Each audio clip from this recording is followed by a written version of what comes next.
Hello, it's me Simran and welcome to the Blitz News channel. Let's talk about this corona update of India. Today, India has got some relief from coronavirus. About 11,000 new cases of coronavirus have been reported in the country and 285 people have died. There was a big drop in the number of deaths due to corona on Sunday as compared to Saturday. According to the data of the Ministry of Health, 11,271 new cases of coronavirus were reported in the country in the last 24 hours on Sunday. And during this time, 11,376 patients were also cured.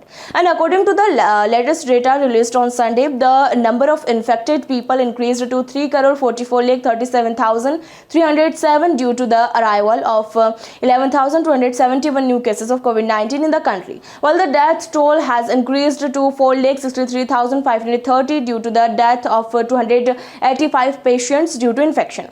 At the same time, the number of patients under treatment in the country has come down to 1,35,918. The daily increase in the new cases of coronavirus infection has been below 20,000 for 37 consecutive days, and it has remained less than 50,000 for 140 days. The health ministry said that the number of patients under treatment is 1,35,918, which is 0.39% of the total number of infected, and it is the lowest since March 2020. The national recovery rate from COVID-19 has been recorded at 98.26%, which is the highest since March 2020. In the last 24 hours, there was a decrease of 390 in the number of patients under treatment for COVID-19. The daily infection rate is 0.90%.